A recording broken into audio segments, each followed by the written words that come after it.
दिल्ली प्रांत विश्व हिंदू परिषद ने ये निश्चित किया है कि एक जिहाद मुक्त छठ पूजा ये बनाई जाए दिल्ली के अंदर। जिहादी मुक्त दिल्ली, छठ पूजा के नाम पर मुस्लिम व्यापारियों का बहिष्कार। नमस्कार, स्वागत है आपका हिंद वॉइस में। दिल्ली में छठ पूजा की तैयारियां जोरों पर है, लेकिन विश्व हिंदू परिषद का जिहादी मुक्त दिल्ली अभियान विवादों में घिर गया है। विहिप का दावा है कि ये अभियान छठ पूजा के लिए शुद्ध और प्रमाणित सामग्री सुनिश्चित करने का प्रयास है, लेकिन आलोचक इसे मुस्लिम व्यापारियों के खिलाफ आर्थिक बहिष्कार की रणनीति बता रहे हैं। आइए इस मुद्दे की गहराई में उतरते हैं। 23 अक्टूबर को विहिप इंद्रप्रस्थ के प्रांत मंत्री सुरेंद्र गुप्ता ने घोषणा की कि दिल्ली के 30 जिलों में छठ पूजा के लिए विशेष स्टॉल लगाए जाएंगे और इस स्टॉल पर केवल प्रमाणित, शुद्ध और उपयोगी पूजा सामग्री बेची जाएगी। इसके लिए हिंदू दुकानदारों, ठेले वालों और रेहड़ी पटरी वालों को सनातन प्रतिष्ठा स्टिकर दिया जाएगा। ये स्टिकर पाने के लिए दुकान का रजिस्ट्रेशन, कागजातों की जांच और स्थानीय विहिप प्रतिनिधियों की पुष्टि जरूरी होगी। अब गुप्ता का ये कहना है कि ये अभियान हमारी संस्कृति और परंपराओं के संरक्षण के लिए है। हम किसी समुदाय के खिलाफ नहीं, बल्कि गुणवत्ता और शुद्धता के लिए काम कर रहे हैं। लेकिन जिहादी मुक्त दिल्ली का असली मकसद क्या है? द वायर हिंदी के दिए गए इंटरव्यू में गुप्ता जी कहते हैं कि जो जिहाद के इरादे से हिंदू बहन बेटियों के साथ प्रेम का ढोंग रचते हैं, देवी देवताओं के नाम पर ढाबे चलाते हैं या थूक जिहाद करते हैं, ऐसी गतिविधियों को हम रोकेंगे। जब पूछा गया कि छठ पूजा की सामग्री बेचना जिहाद कैसे है, तो गुप्ता का जवाब था, जिसे हमारे धर्म, मूर्तियों या जय श्री राम के नारे में श्रद्धा नहीं, वह पूजा सामग्री क्यों बेचे? वो हमारे त्योहारों से मुनाफा कमाते हैं, लेकिन उनका मजहब इसे स्वीकार नहीं करता। ये दोहरा रवैया कैसे बर्दाश्त होगा? ये गुप्ता जी का कहना है।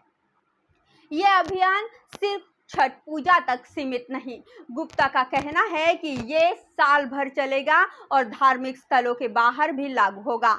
भविष्य में रोजमर्रा की चीजों के लिए भी सनातन प्रतिष्ठान प्रमाण पत्र अनिवार्य हो सकता है, लेकिन ये पहली बार नहीं है। 2022 में दिल्ली में बीजेपी सांसद प्रवीण साहब सिंह वर्मा ने मुस्लिमों के पूर्ण बहिष्कार की अपील की थी। 2023 में हरियाणा में हिंसा के बाद विहिप और बजरंग दल ने मुस्लिम व्यापारियों को गांवों से बाहर निकालने का अभियान चलाया था। 2024 में हिमाचल के संजौली मस्जिद विवाद के बाद मुस्लिमों को नौकरी और किराए पर मकान ना देने की मांग उठाई थी। जुलाई 2025 में दिल्ली की कांवड़ यात्रा में 5000 दुकानों पर सनातनी स्टिकर्स लगे, लेकिन मुस्लिम दुकानदारों को जानबूझकर बाहर रखा गया। जून 2025 में मुरादाबाद में विहिप के हलाल अर्थव्यवस्था को कमजोर करने के लिए मुस्लिम नाइयों और फल विक्रेताओं का बहिष्कार किया गया। पुणे में पाउड और पिरगुड में जुलाई 2025 में मुस्लिम बेकरी और स्क्रैप दुकानें बंद कराई गई। रोशन बेकरी के मालिक ने कहा, हमारा परिवार 40 साल से यहाँ है, फिर भी हमें बाहरी कहते हैं क्योंकि मेरे पिता का गांव उत्तर प्रदेश है। अप्रैल 2023 में सुप्रीम कोर्ट ने घृणा भाषणों पर आपराधिक मामले दर्ज करने का निर्देश दिया था।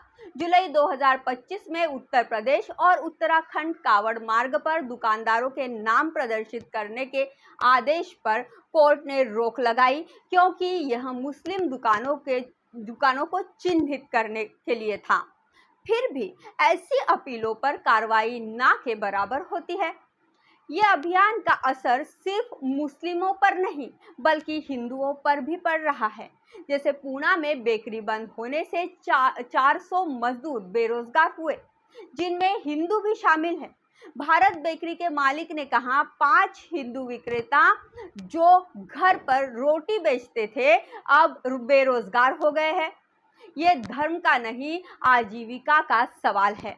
मानवाधिकार कार्यकर्ता हर्ष मंदार कहते हैं कि नाजी जर्मनी में यहूदी दुकानों पर पीले तारे लगाए गए थे।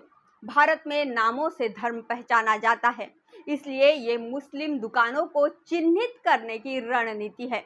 दिल्ली विश्वविद्यालय के पूर्व प्रोफेसर डॉक्टर शमूल इस्लाम कहते हैं कि यहाँ गरीब मुस्लिम फल, सब्जी, टॉफी बेचने वालों को निशाना बनाया जा रहा है। लेकिन यूपी के सीएम योगी ने लुलु ग्रुप का मॉल उद्घाटन किया, जो अरब मुस्लिम व्यापारी का है।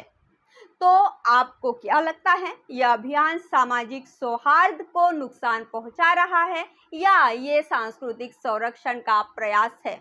आपकी राय हमें कमेंट्स में साझा करें। हिंद वॉइस न्यूज़ पर अपडेट्स के लिए बने रहे। धन्यवाद।